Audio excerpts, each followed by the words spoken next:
اللهم صل على سيدنا محمد وعلى آل سيدنا محمد كما صليت على إبراهيم وعلى آل إبراهيم إنك حميد مجيد.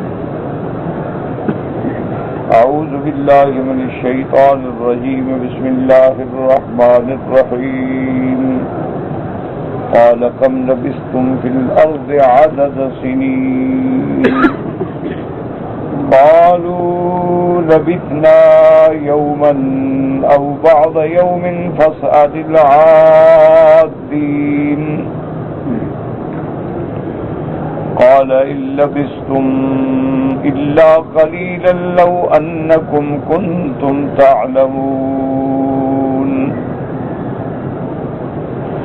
أفحسبتم أنما خلقناكم عبثا وأنكم إلينا لا ترجعون. فتعالى الله الملك الحق لا إله إلا هو رب العرش الكريم.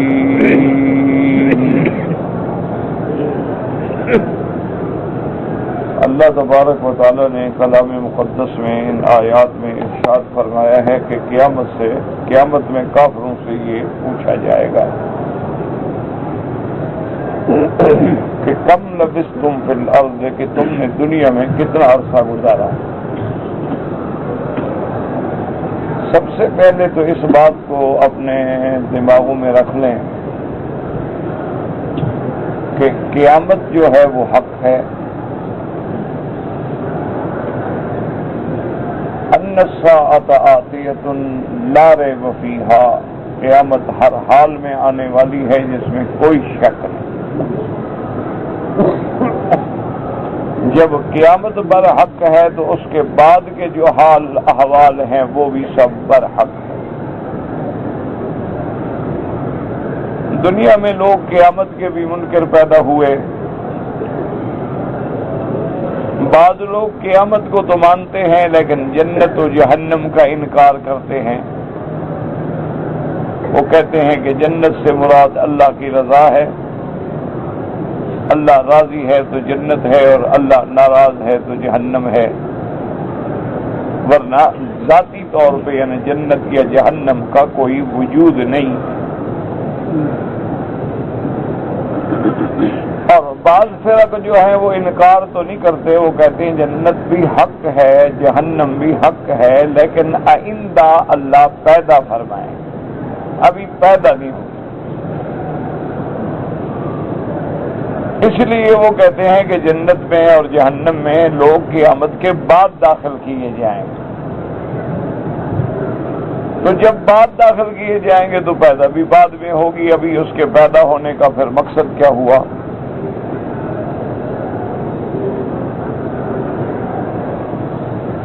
لیکن جو صحیح عقیدہ ہے اہل سنت والجماعت کا سلفن و خلفن قرآن و سنت کی روشنی میں کہ قیامت بھی حق ہے، جنت بھی حق ہے، جہنم بھی حق ہے، حساب بھی حق ہے، میزان بھی حق ہے، صراط بھی حق ہے، اور اللہ نے جنت جہنم پیدا فرما دی ہے، وہ موجود ہے.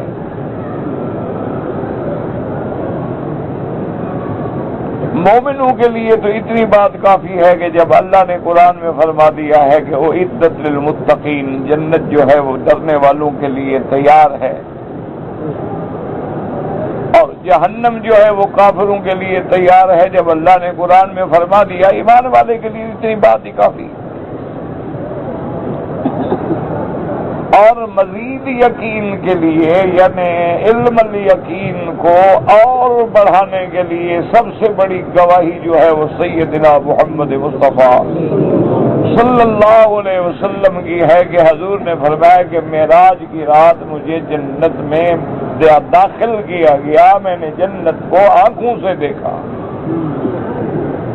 اور جنت میں حضور پاک نے حضرت عمر کا محل دیکھا، حضرت بلال کے قدموں کی آوازیں سنی. تو اس سے بڑی گواہی مسلمان کے لیے کیا ہو سکتی؟ کہ اللہ کا فرمان ہے، رحمت دو عالم کی شہادت ہے. لیکن منکرین جو ہوتے ہیں نا جی، مورزین،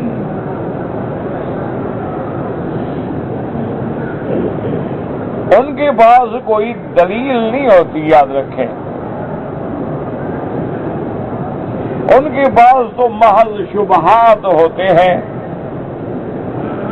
توہمات ہوتے ہیں، اوہام اور ظنون ہوتے ہیں. وہ اس کے پیش نظر کہتے ہیں کہ دیکھو جی، ہم نے پوری دنیا کو دیکھ ڈالا ہے، ابھی بھی ہماری شٹل جو ہے وہ پوری زمین کے اتنا چکر کاٹنے کے بعد واپس آئی ہے، اور ہم نے اتنے بڑی طاقت کے دوربین جو ہیں وہ فضاؤں میں معلق کی ہیں، جس سے ہم تمام عالم کو دیکھ رہے ہیں. پورے عالم پر سیٹلائٹ کے ذریعے ہم ایک ایک گھر کو دیکھ سکتے ہیں، بلکہ ایک ایک انچ جگہ کو دیکھ سکتے ہیں. تو وہ یہ کہتے ہیں کہ بھائی تم جو کہتے ہو جنت ہے تو وہ کہاں ہے؟ اور تم کہتے ہو کہ جہنم ہے اور 7 زمینوں کے نیچے ہے، تو ہم نے تو اس کے سینکڑوں چکر لگا لیے ہیں، کہیں نظر نہیں آئی، کہیں تو جہنم ہونا آخر.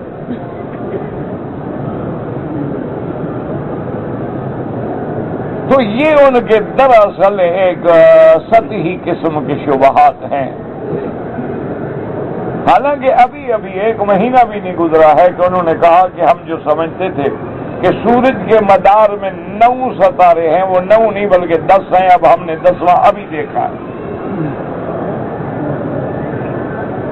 تو ہزاروں سال کے بعد تو ابھی تمہیں ایک اور تارا نظر آ گیا نا. پہلے 9 کے قائل تھے، اب 10ویں کے بھی قائل ہو گئے.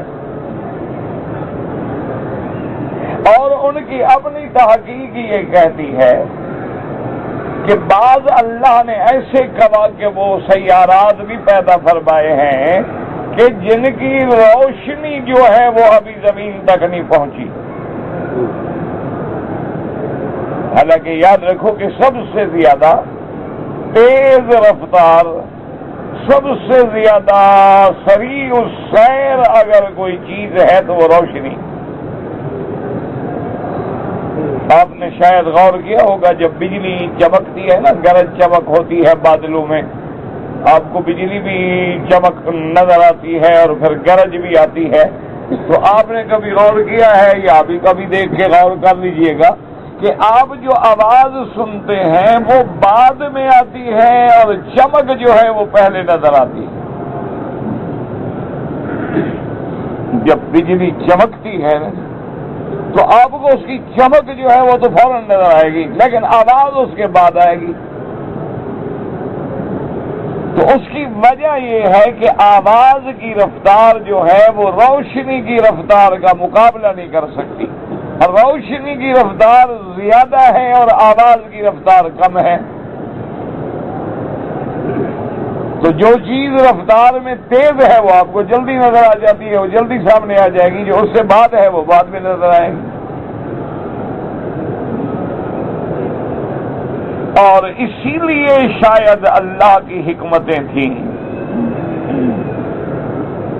کہ اللہ تبارک و تعالی نے ملائکہ کو نور سے پیدا فرمایا. اب آپ اندازہ کریں کہ یہ بجلی جو چمکتی ہے اس میں تقریباً اتنی ہیٹ ہوتی ہے، اتنی گرمی ہوتی ہے جتنی سورج میں ہے. بلکہ بعض تحقیق یہ کہتی ہے کہ سورج کی گرمی سے بھی زیادہ اس میں ہیٹ ہوتی ہے.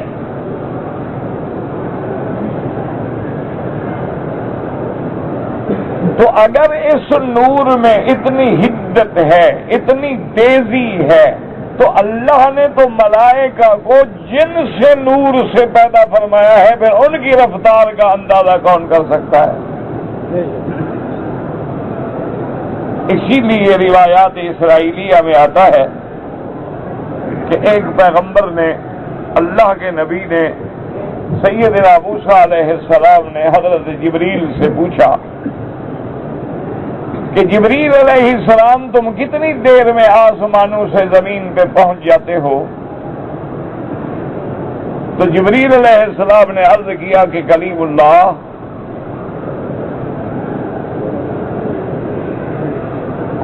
جب سیدنا یوسف علیہ السلام کو اس کے بھائی کنویں میں گرا رہے تھے، یوسف علیہ السلام کنویں کے کنارے پہ تھے اور میں 7ویں آسمان پہ تھا، اس وقت مجھے اللہ نے حکم دیا کہ یوسف کو چوٹ نہ لگے، اس کے پانی میں گرنے سے پہلے اٹھانا ہے یوسف کو۔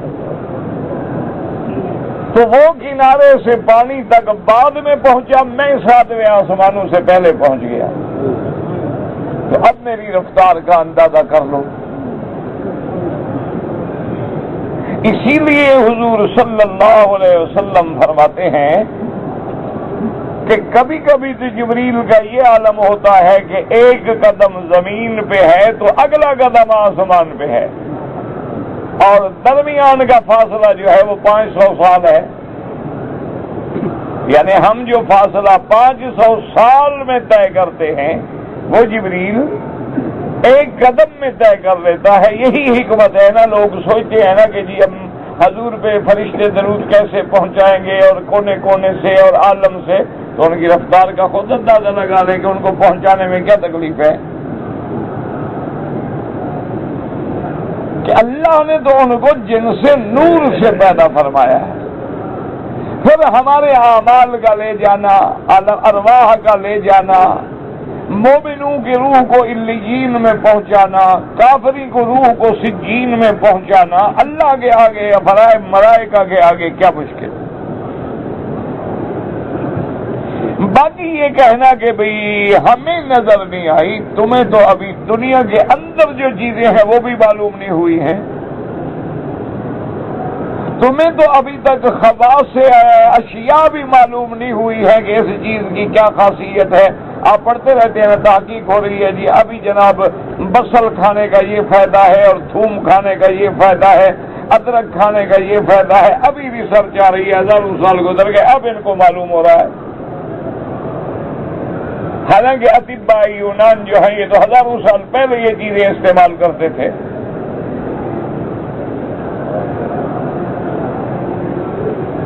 اچھا اب تو خود ہی انہوں نے اعتراف کر لیا ہے کہ ایک بلیک ہول ہے، ہمیں سمجھ نہیں آتی کہ وہ کیا ہے۔ اب انہوں نے یہ بھی تسلیم کر لیا ہے کہ زمین کے اوپر ایک غلاف حجری ہے، غلاف حجری مانا ایک پتھریلا پردہ ہے۔ وہ یہ کہتے ہیں کہ ہم جب ڈرلنگ کی مشینوں سے ڈرل کرتے ہیں نا تو ہماری تمام مشینیں جاتی ہیں میلوں تک، لیکن جب وہ پردہ آ جاتا ہے تو ہماری مشینیں ٹوٹ جاتی۔ اس کے نیچے کیا ہے ہمیں سمجھ نہیں آتا۔ اسی لیے آپ نے دیکھا ہے کہ ابھی جو سونامی میں طوفان آیا تھا، لوگ بڑے حیران تھے کہ یہ کیسا طوفان ہے کہ ہزاروں لاکھوں سیاح کھڑے ہیں اور سمندر کا پانی کناروں سے واپس سمندر میں جا رہا ہے اور بالکل کنارے خالی ہو گئے ہیں، اور اس کے بعد یکدم وہ پانی جو ہے اتنی بلندی سے اٹھتا ہے کہ سینکڑوں فٹ اونچا چلا جاتا ہے اور پھر سب پہ چھا جاتا ہے۔ تو اس پہ وہ پریشان تھے کہ یہ بات کیا ہو گئی کہ بھئی یہ ایسے سمندر کا پانی ہے وہ جناب اترنا شروع، اکٹھا ہونا شروع ہو گیا، اس کے بعد یکدم نکلا اور اتنی زور سے نکلا ہے کہ وہ سینکڑوں فٹ اونچا چلا گیا۔ اسی لیے تو ہے نا پر کوئی بچ نہیں سکا، جہاں آیا تو سینکڑوں فٹ اونچا تھا، ہر چیز نیچے آ گئی۔ تو اصل وجہ کیا تھی یاد رکھیں کہ اصل وجہ وہ ہے جو اللہ کا قرآن فرماتا ہے، یوم تشقق الارض، جس دن زمین پھٹ جائے گی، اذا زلزلت الارض زلزالها۔ اللہ نے ایک نمونہ دکھایا کہ وہ زمین پھٹی، وہ زمین کے اوپر جو غلاف حجری تھا وہ غلاف ٹوٹ گیا، اور جب زمین پھٹی تو لازمی بات ہے کہ پانی پھر اندر جانا شروع ہوا، اور جب پانی اندر گیا تو نیچے سمندر کے جہنم ہے، اس کی گرمی سے اتنا گرم ہوا کہ پھر وہ سینکڑوں فٹ اوپر اٹھا. اسی کو قرآن کہتا ہے وَإِذَا الْبِحَارُ سُجِّرَتْ، جب سمندر آگ سے دہکا دیے جائیں گے. اور حضرت عبداللہ ابن عمر کبھی بھی سمندر کے پانی سے وضو نہیں فرماتے تھے. جب صحابہ نے پوچھا کہ کیا وجہ ہے، آپ نے فرمایا کہ اس کے نیچے جہنم کی آگ ہے، میں جہنم کے پانی سے کیوں وضو کروں. اور حضور نے فرمایا کوئی بندہ بغیر کسی علم کے، تجارت کے، جہاد کی غرض کے کبھی سمندر کا سفر نہ کرے. حضور صلی اللہ علیہ وسلم نے منع فرما دیا ہے. تو اب یہ باتیں کہنا کہ جی ہمیں نظر نہیں آئی جنت، ہمیں نظر نہیں آئی جہنم، کسی چیز کا نظر نہ آنا جو ہے اس کے عدم وجود پہ دلالت نہیں کرتا. بات وہی ہے جو قرآن کہتا ہے، اور بات وہی ہے جو رحمت دو عالم میرے آقا کی جب رات کو نیند کھلتی اور آسمانوں کی طرف رخ فرماتے، ان فی خلق السماوات والارض، یہ آیت تلاوت فرماتے اور اس کے بعد فرماتی اللہم انت الحق ووعدک حق وقولک حق ولقاؤک حق والجنت حق والنار حق والساعۃ حق والنبیون حق. حضور صلی اللہ علیہ وسلم ہر رات یہ اعلان کرتے تاکہ امت کو پتہ چلے کہ جنت بھی حق ہے، جہنم بھی حق ہے، آگ بھی حق ہے، سزا بھی حق ہے، جزا بھی حق ہے، نامہ اعمال بھی حق ہے، وزن اعمال بھی حق ہے، صراط بھی حق ہے. یہ سارے تفصیلیں، اور چونکہ یہ عالم غیب سے تعلق رکھتے ہیں، برزخ بھی عالم غیب ہے، آخرت بھی عالم غیب ہے. جتنی اللہ بتلا دیں گے ہم جانتے ہیں، جو اللہ خبر نہ دیں کوئی آدمی اس کو جان نہیں سکتا، کیونکہ غیب کے علم جو ہے وہ اللہ کا خاصہ ہے، اور خاصۃ الشیء لا یوجد فی غیرہ، اس کا علم غیب کی صفت جو ہے وہ کسی اور میں نہیں ہے. اللہ چاہے تو اظہار غیب فرما دے، اللہ چاہے تو اطلاع علی الغیب فرما دے، اللہ چاہے تو انباء عن الغیب فرما دے، لیکن علم غیب جو ہے وہ اللہ کے سوا کسی کی صفت نہیں.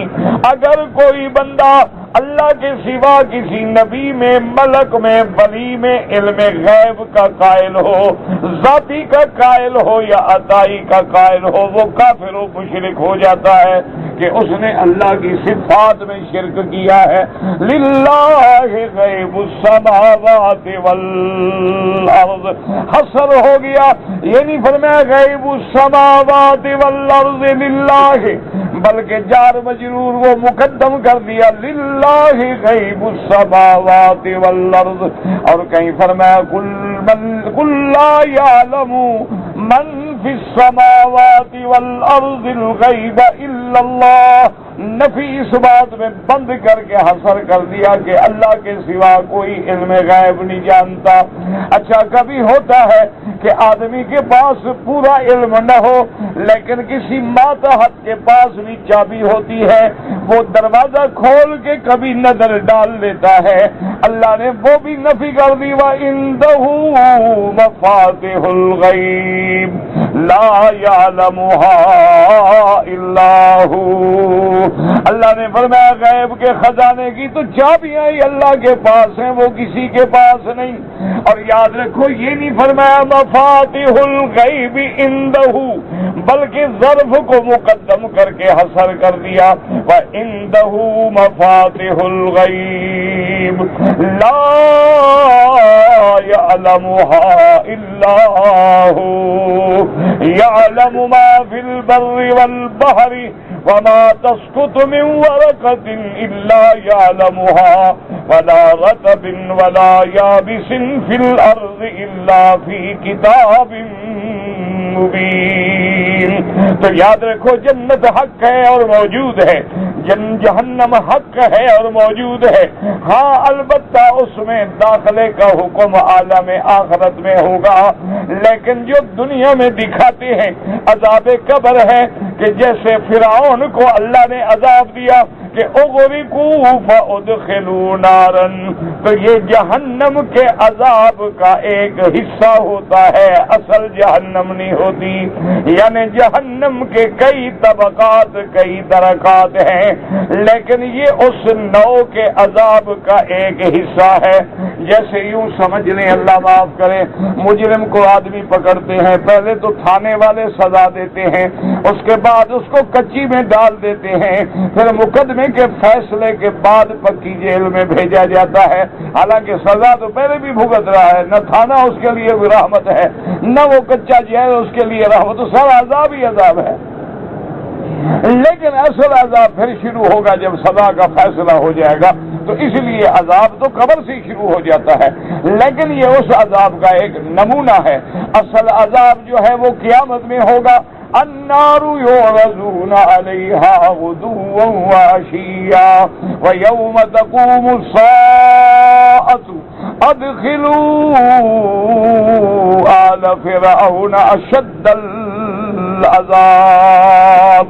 اللہ نے فرمایا کہ ہم نے فرعون کے لیے انتظام کر دیا ہے کہ وہ صبح و شام آگ پہ پیش کیے جاتے ہیں، لیکن اصل عذاب تو تب شروع ہوگا جب قیامت کا دن آئے گا، فیصلہ ہو جائے گا، تو پھر حکم ہوگا کہ اب ان کو جہنم کے شدید عذاب میں داخل کیا جائے۔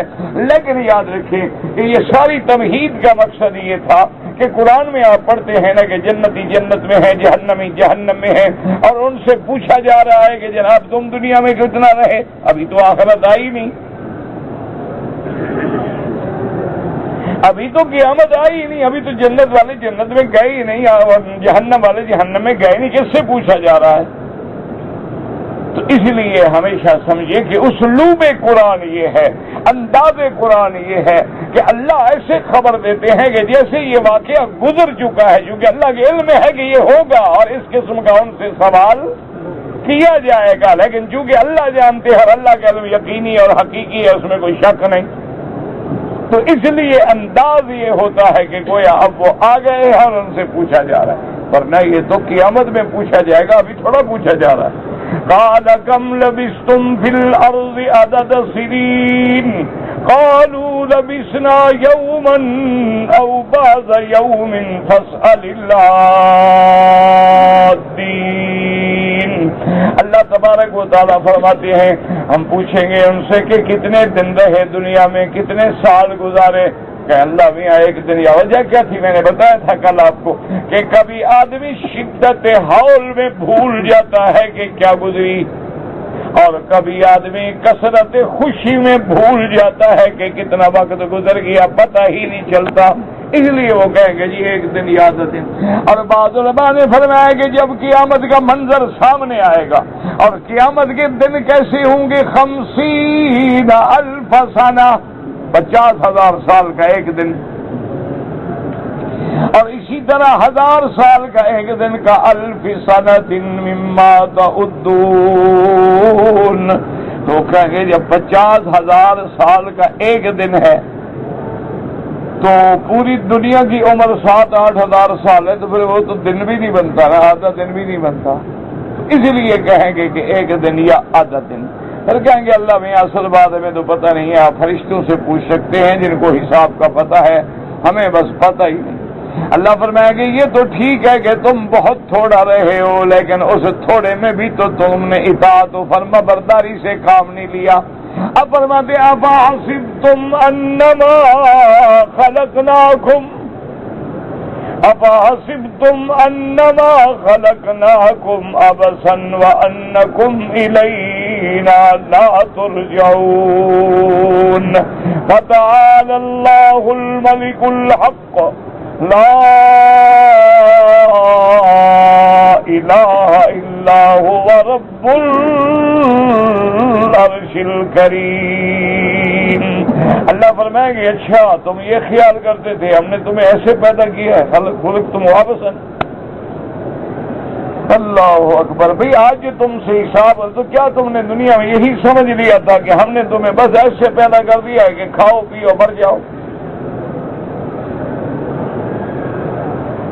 تم جو کوئی چیز بناتے ہو تو مقصد ہوتا ہے، اللہ نے جو اتنا عالم بنایا آسمان و دنیا کو سجایا، فرشتے، جن، انسان، پیغمبر، کتابیں، رسول، نبی، یہ سارا انتظام فرمایا۔ ایسے تھا کہ مرضی آئے تو مان لو اور مرضی آئے تو نہ مانو، تمہاری مرضی ہے۔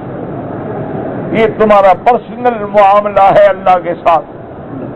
نماز پڑھ لو، مہربانی، شکریہ، بڑی مہربانی، نہ پڑھو تو بھائی میرا ذاتی معاملہ ہے، میری شخصی آزادی ہے، تم کیوں دخل دیتے ہو یا کوئی مولوی کیوں دخل دیتا ہے؟ یہ تو میری ذاتی معاملہ ہے۔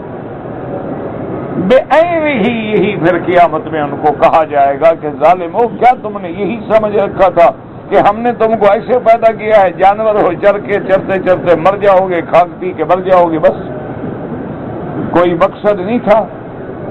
یہ ساری مخلوق میں نے بغیر مقصد کے پیدا کر دی تھی۔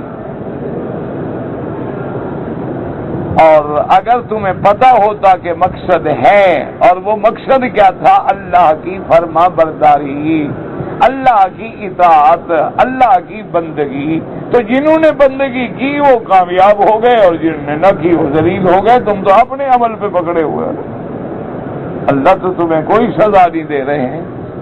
اللہ تبارک و تعالیٰ، اور تمہیں یہ نہیں پتا تھا کہ ہم نے اللہ کی طرف لوٹ کے جانا ہے جس نے پیدا کیا، پھر ہم سے پوچھے گا کہ کہاں گئے، کہاں گزارا۔ اس لیے حدیث مبارک میں آتا ہے کہ قیامت میں آدمی اللہ کے دربار میں جب پیش ہوگا تو اللہ فرمائیں گے کہ میرے بندے، میں نے جو تمہیں صحت اور تندرستی دی تھی تو تم نے کیا خرچ کیا، کہاں استعمال کیا؟ میں نے تمہیں جوانی دی تھی، تم نے کہاں خرچ کی؟ اور تم نے پیسہ کہاں سے کمایا اور کہاں خرچ کیا؟ جب تک ان چیزوں کا حساب نہیں رہے گا میدان حشر سے ہٹ نہیں سکتا۔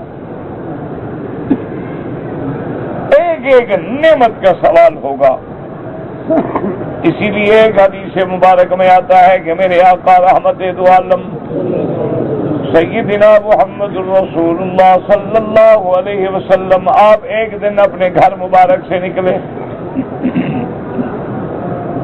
آپ راستے میں دیکھا کہ سیدنا ابی بکر آ رہے ہیں۔ آپ نے سیدنا ابی بکر حاضر ہوئے، سلام کیا، آپ نے فرمایا ما اخرجک یا ابی بکر، ابی بکر تمہیں کس چیز نے اس گرمی کے وقت میں نکالا ہے، کیوں گھر سے باہر رہے ہو؟ اس نے کہا الجوع یا رسول اللہ، حقیقت یہ ہے کہ گھر میں کھانے کو نہیں ہے اور بھوک نے پریشان کر دیا۔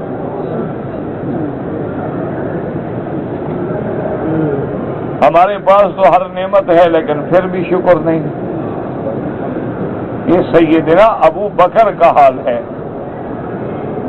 تھوڑی دیر گزری، حضرت عمر بھی گھر سے نکلے، حضور سے ملے، سلام کیا، حضور نے فرمایا ما اخرجک، اس گرمی کے وقت میں عمر کیوں نکلے؟ اس نے کہا یا رسول اللہ ما اخرجنی الا الجوع، مجھے بھوک نے پریشان کر دیا ہے، کئی دن سے فاقہ ہے، گھر میں کچھ نہیں، نکلا تھا کہ کسی باغ میں جاؤں گا کسی انصاری کے پاس۔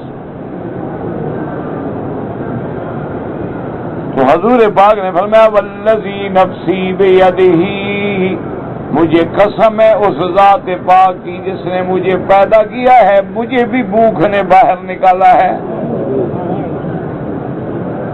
اللہ اکبر۔ آج تو جناب 10 کھانے ہوتے ہیں، اتنے کھائے نہیں جاتے جتنی پھینکے جاتے ہیں، اتنے استعمال نہیں ہوتے جتنے ضائع کر دیے جاتے ہیں، اور دسترخوان بچھتے ہیں اور ڈشیں آدمی گن نہیں سکتا کہ کیا کیا پکا ہوا ہے۔ حضور صلی اللہ علیہ وسلم ایک انصاری کے باغ میں تشریف لے گئے۔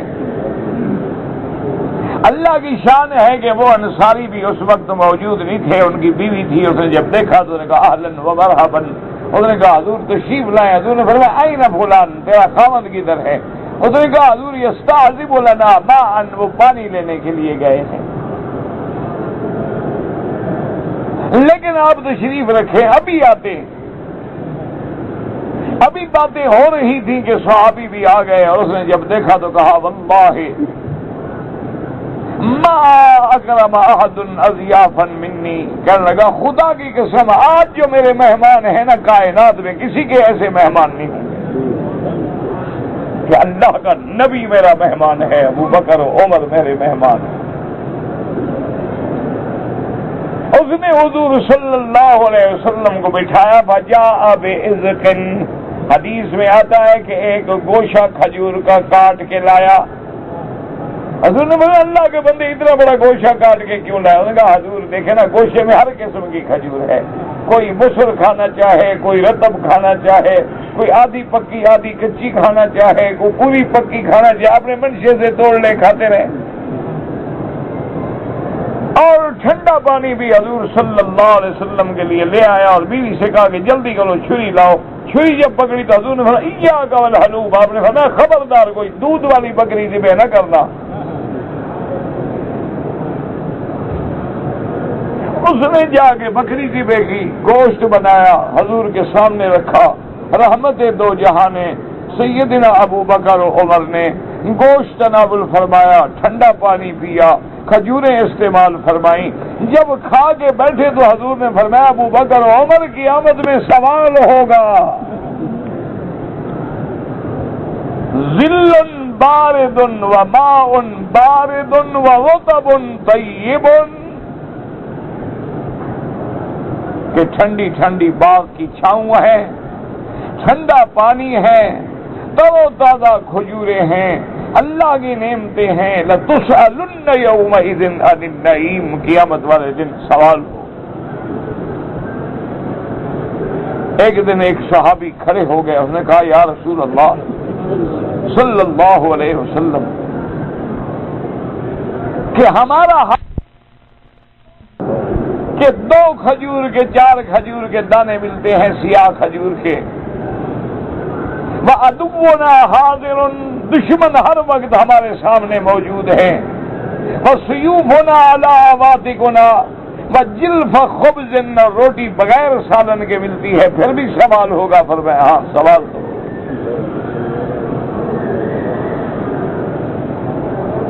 تو اب آپ بھی غور کر لیں کہ ہم نے اپنے آخرت کے لیے کیا تیار کیا ہے. بچوں کا تو فکر ہے نا جی کہ کوئی گھر بنا دیں، کوئی زمین لے لیں، کوئی جائیداد بنا دیں، کوئی کاروبار کر دیں، میرے بعد بچے کہاں جائیں گے، کیا کریں گے، بیوی کے نام کچھ کر دیں، دوستوں کے لیے کیا کر دیں، لیکن اپنی آخرت کے لیے کیا کیا.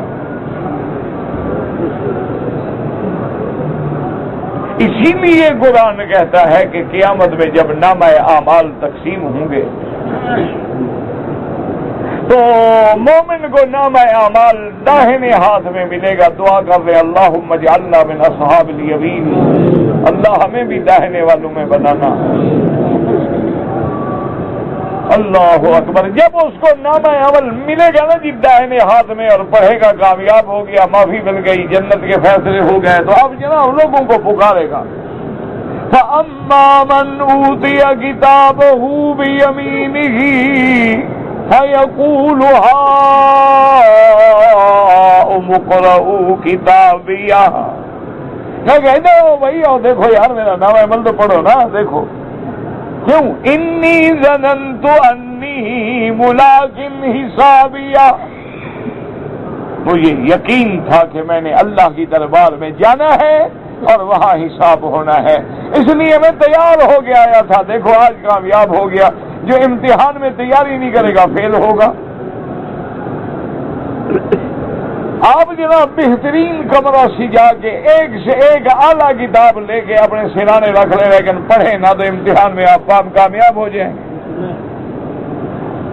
آپ قرآن کو غلاف میں لپیٹ کے اونچی جگہ پہ رکھ دیں، کبھی کبھی چوم لیا کریں، نہ نماز پڑھیں، نہ روزہ، نہ حج، نہ زکوٰۃ، نہ خوف خدا، نہ حیا، نہ شرم، نہ پردہ.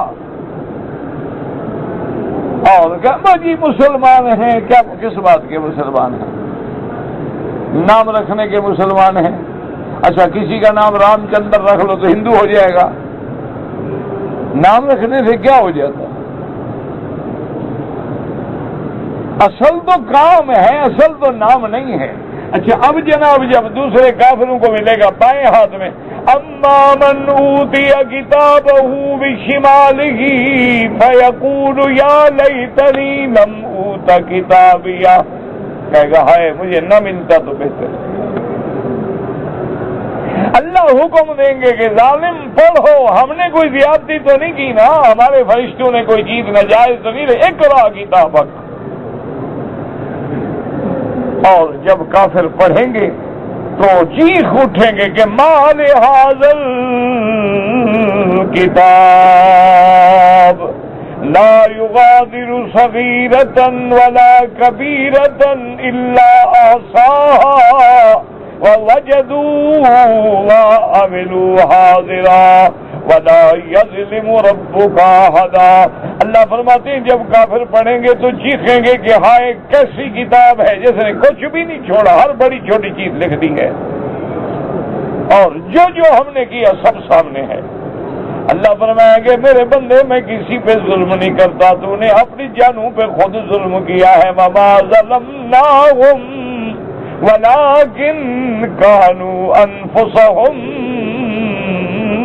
یظلمون۔ اس لیے اللہ فرماتے ہیں افحسبتم انما خلقناکم عبثا، یعنی بغیر کسی قصد کے، بغیر کسی ارادے کے، بغیر کسی حکمت کے، جیسے کہ جب جانور ہیں جن کے لیے نہ ثواب ہے نہ عذاب ہے، حالانکہ ہم نے بتلا دیا تھا انما خلقناکم للعبادت، ہم نے تم کو اپنی عبادت کے لیے پیدا کیا ہے، اور تم یہ سمجھتی تھی وَأَنَّكُمْ إِلَيْنَا لَا تُرْجَعُونَ، تم یہ سمجھتے تھے کہ قیامت نہیں ہوگی، ہم دوبارہ نہیں اٹھیں گے، ہم اللہ کی دربار میں نہیں پیش ہوں گے، مر جائیں گے، بس مٹی میں مل جائیں گے۔ اللہ نے فرمایا کیا کہہ رہے ہو؟ اللہ کی ذات پاک ہے کہ بے مقصد مخلوق پیدا کر دی، اور اللہ کی ذات پاک ہے، اس نے کہا ہے کہ قیامت حق ہے، پھر جھوٹی ثابت ہو جائے۔ اللہ تو جھوٹ سے بھی پاک، ہر صفت نقصان سے بھی پاک۔ فتعالى اللہ الملک الحق، تعالى اللہ من تقدس، وہ پاک بلند ہے اس کی ذات کے، بے مقصد کسی کو پیدا کیا ہے اس نے۔ لا الہ الا هو رب العرش الکریم۔ بعض علماء نے فرمایا کریم مانا ایسے عرش کا رب ہے جو بڑے منظر، خوبصورتی اور جمال والا عرش ہے، کیونکہ اللہ فرماتے ہیں وَأَنبَتْنَا فِيهَا مِن كُلِّ زَوْجٍ كَرِيمٍ، تو کبھی کریم جو ہے بے معنی حسن المنظر آتا ہے، حسن و جمال کے بارے میں آتا ہے کہ اللہ تبارک و تعالیٰ کی ذات ہے، اللہ کے سوا کوئی معبود برحق نہیں۔ انہ الملک الحق، وہ صحیح معنوں میں حقیقی بادشاہ ہے، منزہ عن سائر صفات العجز والنقصان، ہر صفت نقصان سے پاک ہے، ہر صفت ظلم سے پاک ہے، اور یہ اس کے عدل کا تقاضا ہے کہ قیامت ہو تاکہ نیک لوگوں کو جزا ملے اور برے لوگوں کو سزا ملے۔ اگر آگے کوئی دار الجزا نہ ہو تو پھر تو یہ اللہ کے عدل کے خلاف ہے کہ اللہ نے مخلوق پیدا کر دی، ایک عبادت کرتے مر گیا، ایک گناہ کرتے مر گیا، دونوں برابر ہوں قیامت میں، اچھا عدل ہے بھائی۔ اسی لیے فرمایا تعالی اللہ الملک الحق لا الہ الا هو رب العرش الکریم۔ اسی کو مفسر رحمت اللہ علیہ فرماتے ہیں یقول تعالی منبہا لہم، اللہ پاک تنبیہ فرماتے ہیں علی ما اضاؤہ فی عمرہم القصیر فی الدنیا، کہ جو تمہیں عمر ملی ہے دنیا میں تم نے اس کو ضائع کر دیا ہے، تھوڑی سی مہلت ہے، سے فائدہ اٹھا لو۔ من طاعت اللہ تعالی و عبادتہ وحدہ، اللہ کی خالص عبادت کرو۔ ولو صبروا فی مدت الدنیا القصیرۃ لفازوا کما فاز اولیاء المتقون، اگر تم بھی اس تھوڑی سی مہلت سے، تھوڑی سی زندگانی میں فائدہ اٹھا کے اللہ کو راضی کرتے، اللہ کے بندوں کو راضی کرتے، حقوق اللہ کا خیال کرتے، حقوق العباد کا خیال کرتے، اور اللہ کی حکم پہ اطاعت میں جمے رہتے، گناہوں سے بچے رہتے، تو آج تم بھی کامیاب ہو جاتے۔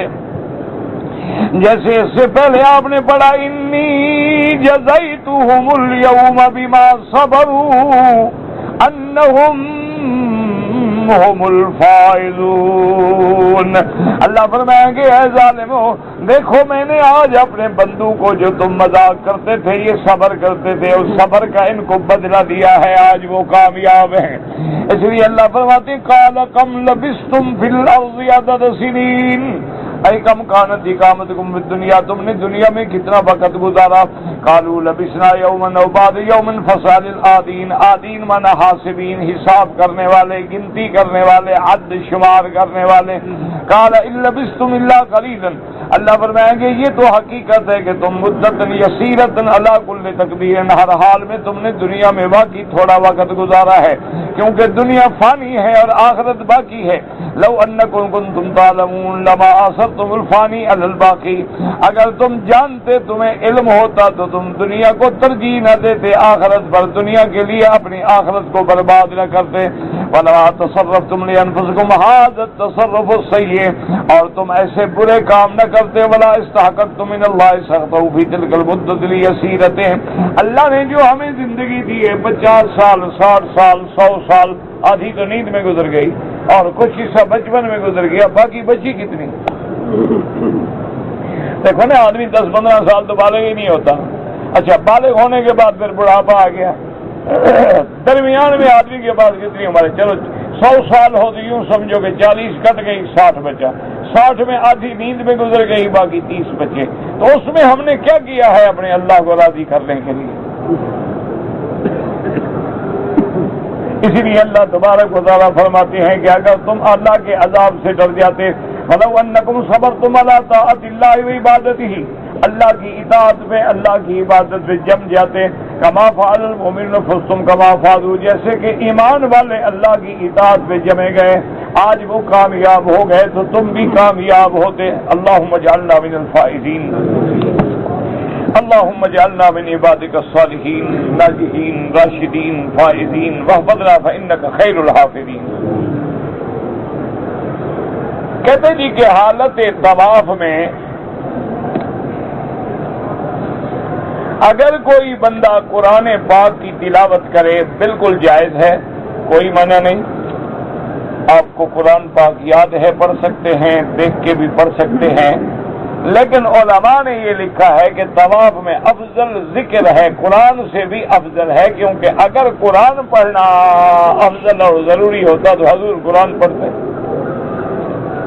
لیکن رحمت دو عالم صلی اللہ علیہ وسلم نے پڑھا ہے سبحان اللہ، الحمدللہ، لا الہ الا اللہ، اللہ اکبر وللہ الحمد، اور ایک روایت میں ہے اللہ اکبر ولا حول ولا قوت الا باللہ العلی العظیم، اور رکن یمانی کے بعد جا کے بسم اللہ اللہ اکبر وللہ الحمد، انی اسألک العفو والعافیہ، ربنا آتنا فی الدنیا حسنۃ وفی الآخرۃ حسنۃ وقنا عذاب النار۔ تو اگر قرآن پاک کا پڑھنا افضل ہوتا تو میرا مدنی تو قرآن ختم فرما لیتے، تو معلوم یہ ہوا کہ افضل وہ ہیں ما قال رسول اللہ صلی اللہ علیہ وسلم۔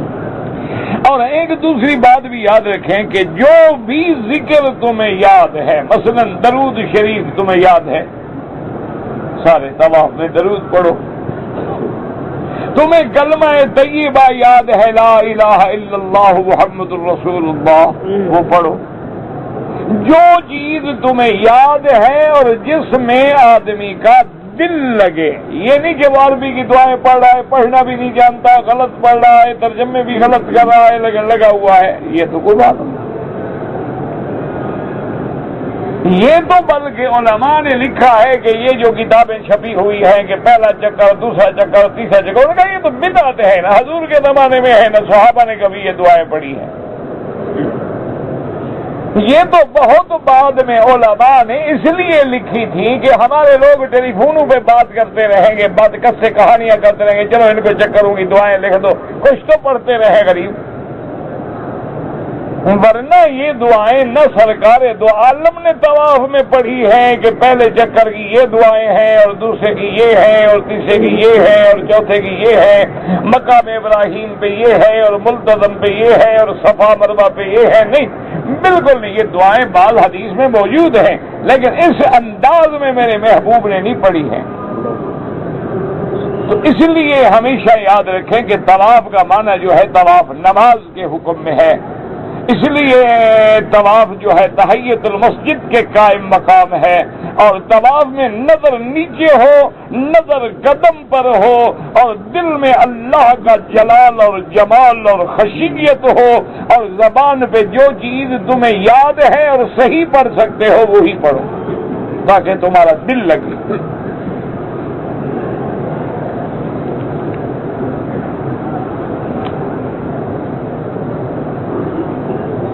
کہتے جی کہ ایک عورت نے غیر محرم کے ساتھ عمرہ کیا ہے، بس دعا کرو اللہ عمرہ قبول کر لے، ورنہ دونوں نے بہت بڑا گناہ کیا ہے۔ بغیر محرم کے جب عورت کو گھر سے نکلنے کی اجازت ہی نہیں ہے تو پھر عمرے پہ آنے کا کیا مطلب ہے؟ اللہ فرماتے ہیں کہ اگر عورت کے پاس محرم نہ ہو تو حج ہی چھوڑ دے، جو حج فرض ہے حج نہ کرے، اور یہ بغیر محرم کے، اور جو لائی ہے ساتھ کہتے جی اس کے بچوں سے چھوٹا ہے، یعنی مقصد خاص ٹھیک ٹھاک جوان آدمی ہے، مانا تو یہی ہوا نا، مقصد بوڑھا بھی نہیں ہے نا، چھوٹا ہے الٹا، یہ تو اور زیادہ خطرناک بات ہے۔ بہرحال اب دونوں اپنے اس گناہ سے توبہ کریں، اللہ قادر ہے قبول فرما دیں۔ ظہر کی نماز سے پہلے جو 4 رکعتیں سنتیں پڑھنی ہیں وہ اگر چاہیں تو 4 رکعتیں اکٹھی بھی پڑھ سکتے ہیں، اور چاہے تو 2 رکعت کر کے بھی پڑھ سکتے ہیں، کوئی جھگڑا نہیں۔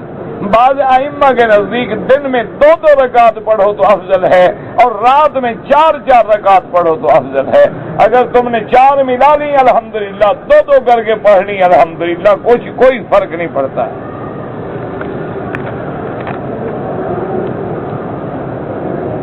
کہتے جی کہ اگر کسی مرد نے مسجد عائشہ سے احرام باندھ کے عمرہ کر لیا ہے، میرا بھائی، یا تو حضور فرما دیتے نا کہ یہ صرف عورتوں کے لیے ہے، تو پھر تو مرد کے لیے جائز نہ ہوتا۔ اب دیکھیں نا، حضور نے فرما دیا، آپ نے ریشم کا ٹکڑا اور سونے کا ٹکڑا ہاتھ میں لیا اور فرمایا ہذان حرامان علی ذکور امتی، فرمایا یہ دونوں چیزیں میرے امت کے مردوں پہ حرام ہیں، تو مردوں پہ حرام ہے تو عورتوں پہ حلال ہے، سیدھی سی بات ہے۔ تو اگر اس عمرے کے لیے بھی حضور فرما دیتے کہ بی بی عائشہ صرف تیرے لیے ہے یا صرف عورتوں کے لیے ہے، تو پھر کسی مرد کا عمرہ کرنا جائز نہ ہوتا۔ لیکن جب حضور نے یہ پابندی نہیں لگائی تو کوئی بھی کر سکتا ہے، مرد ہو یا عورت ہو۔ پھر حضرت عبداللہ ابن زبیر نے عمرے کیے ہیں، حضرت عبداللہ ابن عمر نے یہاں سے عمرے کیے ہیں، وہ تو مرد تھے۔ یہ مرد عورت کا چکر جو تم نے چلا ہے، صفا مروا سب سے پہلے کس نے دوڑی تھی؟ ہاں جی، کس نے؟ تو مرد چھوڑ دو نا دوڑنا، جیسے عورت نے دوڑی تھی، عورتیں دوڑتی رہے، مرد چھوڑ دو۔ یہ کیا عقل ہے، کیا دین ہے؟ اپنے عقل لڑاتے رہتے ہو، ایک چیز کو نہیں ماننا ہے تو کوئی بہانہ ڈھونڈو اعتراض کرنے کا، ایک بات ہے۔ ان الصفا والمروہ من شعائر اللہ، جب اللہ نے حکم دے دیا بات ختم ہو گئی۔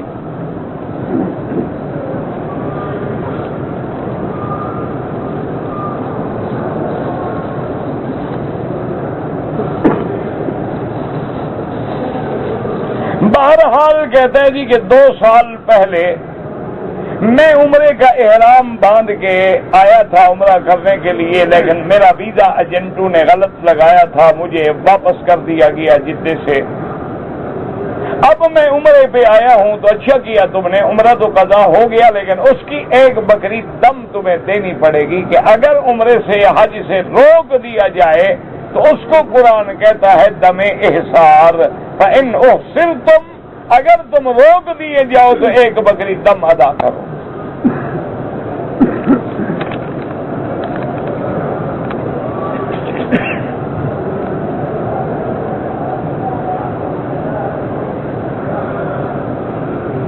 کہتے جی کہ میرا جو ہے مسقط سے براستہ، مسقط ہم 3 آدمی ہیں، پاکستان سے ہم گئے مسقط، یعنی یہ گلف ایئر پہ آئے ہوں گے، تو مسقط سے آئے جدہ، اور مجھے شوگر کی تکلیف بھی ہے، پیشاب کثرت سے آتا ہے، اور میقات کے بارے میں علم بھی نہیں تھا، لہذا احرام ہم نے جدے سے باندھا۔ آپ عمرے پہ آ رہے تھے تو یہ باتیں پاکستان میں پوچھنی چاہیے تھی یا مکہ پہنچ کے پوچھنی چاہیے تھی؟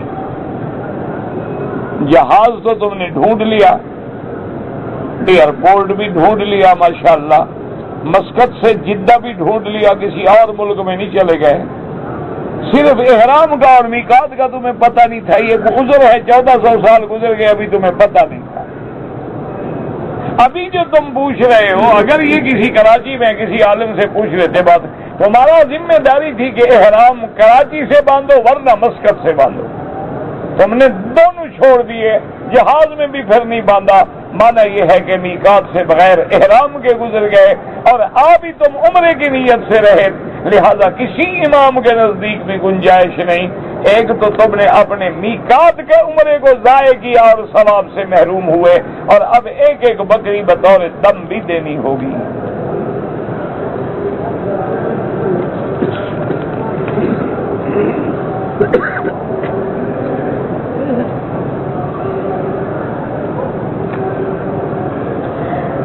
کہتے جی کہ اگر میری بیوی میرے بھائی کے بیٹی بن کے، بھائی کی بہن بن کے نہیں آ سکتی، نہ بھائی کی بہن بن سکتی ہے نہ بیٹی بن سکتی ہے، تمہاری بیوی تمہاری بیوی ہی رہے گی۔ تمہارے بھائی کے ساتھ سفر کرنا تو ایسے ہے جیسے موت کے ساتھ سفر کر رہی ہے۔ حضور سے کسی نے پوچھا کہ یا رسول اللہ، میرے شوہر کا بھائی ہے، اس سے مجھے پردہ کرنا ہوگا، میرا آخر خاوند ہے، اس کا بھائی ہے، وہ ہر وقت گھر آتا ہے۔ آپ نے فرمایا الحمو والموت، وہ تو تیرے لیے موت ہے۔ موت کا کیا معنی کہ اگر زنا ہوگا تو دونوں کو رجم ہوگا، موت ہوگی۔ اور دوسرا موت کا کیا معنی کہ جیسے اس پر کوئی شک بھی نہیں کرے گا، جو مرضی آئے کرتا رہے، تو ہلاکت کا ذریعہ بن جائے گا، تیری موت کا ذریعہ بن جائے گا۔ اور بعض علماء نے فرمایا کہ کبھی یہ بھی ہوتا ہے کہ وہ دیور کی وجہ سے پہلا خاوند طلاق دے دیتے ہیں، دونوں بھائی لڑ کے ایک دوسرے کو موت پہ پہنچا دیتے ہیں۔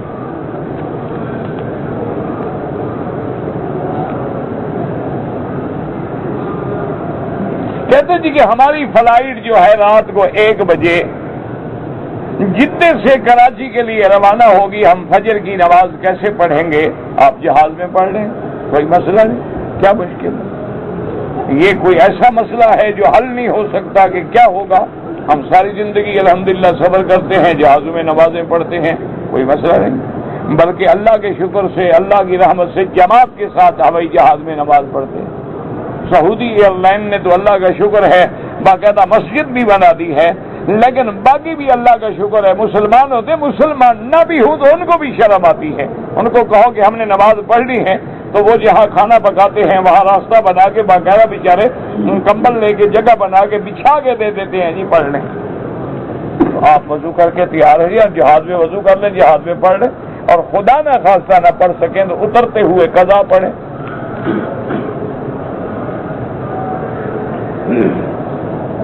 کہتے جی کہ احرام میں اگر طواف عمرہ ہے یا طواف نفل ہے تو حجر اسود کے پاس جب جائیں، جب شروع کریں تو لازماً رخ حجر اسود کی طرف ہو اور پاؤں رکے ہوئے ہوں اور بسم اللہ اللہ اکبر وللہ الحمد۔ اسی طرح جب ختم کریں، درمیان میں آپ چلتے ہوئے بھی اشارہ کر سکتے ہیں۔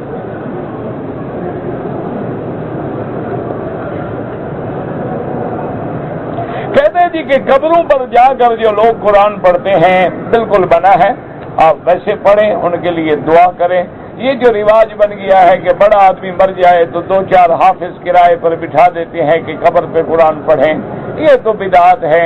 اس نے خود ساری زندگی نہیں پڑھا ہے تو دوسرے کے پڑھنے سے کیا فائدہ حاصل ہوگا؟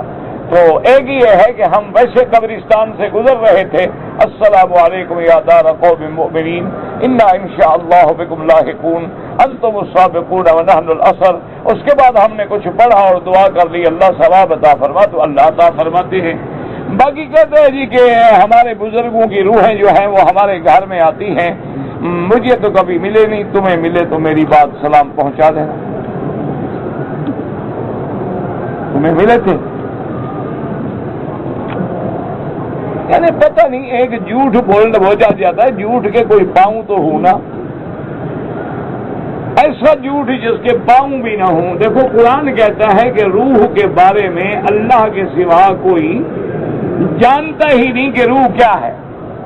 یسألونک عن الروح قل الروح من امر ربی. اللہ کا امر ہے، پتہ ہی نہیں کہ روح کیا ہے. جب پتہ نہیں تو ہمیں کیسے پتہ ہے کہ آتی ہے؟ بھائی جب ہم روح جانتے نہیں، کوئی نہیں جان سکتا کہ روح کیا ہے. وما اوتیتم من العلم الا قلیلا. تو ہمیں کیسے پتہ لگا کہ روح آئی ہے؟ اللہ پاک رحمت فرمائے. بس عجیب عجیب اعتقاد ہیں لوگوں کے دماغوں میں بٹھا دیے جاتے ہیں، اور لوگ یہ بھی نہیں سوچتے کہ خدا کے بندے روح کے بارے میں تو کوئی جانتا ہی نہیں کہ روح کیا چیز ہے.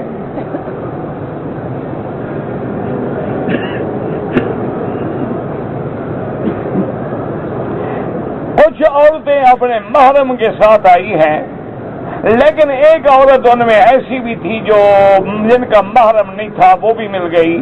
اگر تو وہ بوڑھی ہے تو کوئی گناہ نہیں، اگر جوان ہے تو گناہگار ہے، توبہ کرے. باقی اللہ قادر ہے کہ عمرہ قبول کر لے. اسی طرح میاں بیوی کے ساتھ ایک اجنبی عورت آئی تو بالکل گناہ ہے. اجنبی عورت کو کسی اجنبی مرد کے ساتھ سفر کرنا حرام ہے. کہتے جی کہ اگر مقدر کے فیصلے پہلے ہی ہو چکے ہیں تو پھر دعا مانگنے کا کیا ضرورت ہے؟ یہ فیصلہ بھی تو پہلے ہو چکا ہے نا کہ ہم مانگیں گے. یہ بھی مقدر میں لکھا ہوا ہے، نہیں لکھا تو نہیں مانگیں گے.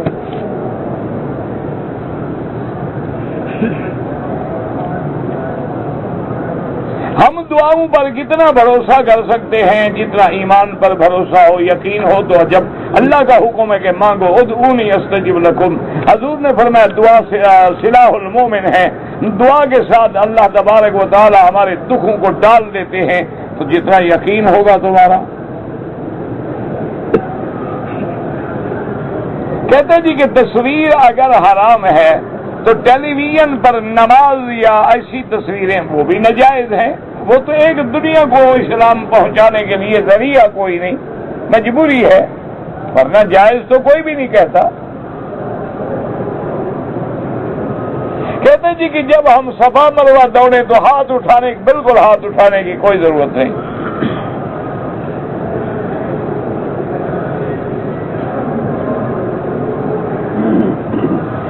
ہم 4 بھائی اور 5 بہنیں ہیں. میرے باپ نے ایک بھائی اور ایک بہن کو نکال دیا ہے اور ہمیں بھی منع کرتا ہے کہ ان سے نہ ملیں. تو یہ بالکل تمہارا باپ ظلم کر رہا ہے، قیامت میں پکڑا جائے گا. اگر ان کا کوئی گناہ ہے تو اللہ بھی توبہ سے معاف کر دیتا ہے. تمہارا باپ کیا اس سے زیادہ بڑا ہے؟ تو بہرحال تم اپنے بھائی بہن کو ملا کرو. باپ کی ناجائز بات ماننے کے ہم پابند نہیں ہیں. کل کو باپ کہے کہ نماز نہ پڑھو، ہم وہ بھی چھوڑ دیں. باپ بیٹی سے کہے پردہ نہ کرو، یہ تھوڑے جو شریعت کے خلاف حکم ہے وہ ہم نہیں مانیں گے.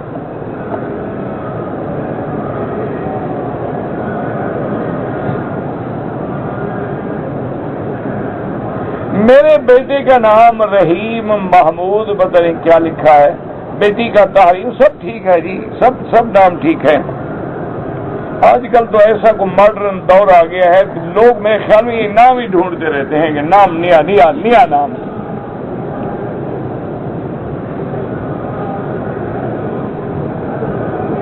عصر کے بعد اگر ہم نے طواف کیا ہے، حنفی مسلک میں اس کی 2 رکعت مغرب کے بعد پڑھیں. امام احمد بن حنبل رحمت اللہ علیہ کے نزدیک حرم میں ہر وقت جائز ہے. جب بھی طواف کرو 2 رکعت پڑھ لو. یہ کوئی لڑائی کے مسئلے نہیں. یہ دیکھا کرو مثلا تم عصر کو آئے، طواف کیا، 1 کیا، 2 کیے، جتنا اللہ نصیب کرے. پھر تمہارا خیال ہے کہ انشاءاللہ مغرب پڑھ کے جاؤں گا حرم سے، تو آرام سے بیٹھے رہو، مغرب پڑھ کے 2 رکعت پڑھ. اگر تمہارا قافلہ تیار کھڑا ہے، گاڑی تیار کھڑی ہے، کہا جلدی جاؤ یار طواف کر کے آؤ، طواف کر کے 2 رکعت پڑھ کے نکل جاؤ، کوئی بات نہیں. یہ تو اعلیٰ اولا کی باتیں ہیں. کوئی کفر اسلام کے جھگڑے نہیں کہ بندہ ڈنڈے لے کے ایک دوسرے کے پیچھے بھاگ پڑے.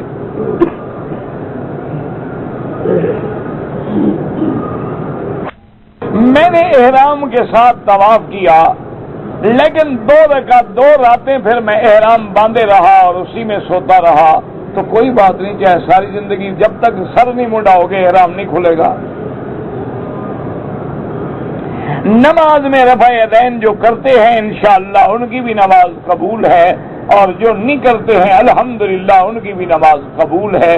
کوئی ایسا مسئلہ نہیں، کوئی لڑائی نہیں، کوئی جھگڑا نہیں، دونوں حدیثیں موجود ہیں الحمدللہ ثم الحمدللہ۔ اور جو کرتے ہیں ان کے بعد صرف فعلی حدیث ہے، قولی تو ان کے بعد بھی نہیں ہے، کسی ایک حدیث میں بھی نہیں۔ ہاں فعل رسول ہے آمنا باللہ، ہمارا تو کوئی جھگڑا نہیں، جھگڑا تو وہ کرتے ہیں بلا وجہ۔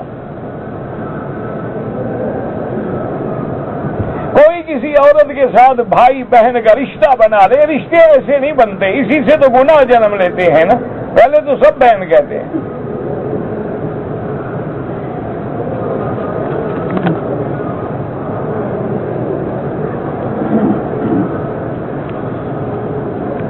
کہتے جی کہ حضور کے اور انبیاء کا طریقہ بتایا کریں کہ ان کا کیا کام تھا اور ہمارا کیا تھا۔ روز میں گرو منتر پڑھتا رہتا ہوں،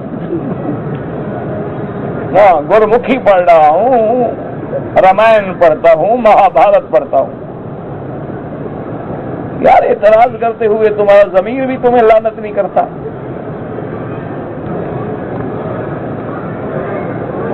حضور کے بعد صحابہ نے اللہ کے دین کی دعوت دی، تو ہم کس کے دین کی دعوت دے رہے ہیں؟ کوئی نیا دین بنایا ہم نے؟ عجیب لوگ ہیں۔ اللہ ہدایت دے بس، اور کیا کر سکتے، یہی ہے، دعا مانگ سکتے ہیں اللہ ہدایت، اللہ سمجھ دے۔ سفید داڑھی رکھنا افضل ہے یا مہندی لگانا افضل ہے، رنگ لگانا افضل ہے؟ حضور کی حدیث ہے غیر الشیب ولو بشیء، آپ نے فرمایا اپنی سفیدی کو بدلو چاہے کسی سے، لیکن یہ کہ حدیث میں ہے کہ سیاہ نہ ہو۔ کہتے ہیں جو مدرسین کی تنخواہیں کھا جاتے ہیں ان کا بھی حساب ہوگا، سب کا ہوگا، باقی تو معاف کر دیں گے، یہ مولوی کب معاف کرتے ہیں؟ یہ تو ضرور وصول کریں گے انشاءاللہ قیامت میں۔ خیال رکھیں، حقوق العباد تو اللہ بھی معاف نہیں کرتا، توبہ سے بھی معاف نہیں ہوتے، وہ تو دینے پڑیں گے، اگر دنیا میں نہیں دو گے آخرت میں نیکیاں چھین لیں گے۔ آپ نے مجھے بتایا تھا کہ سورت بنی اسرائیل کے وبالحق انزلناہ وبالحق نزل نذیراً تک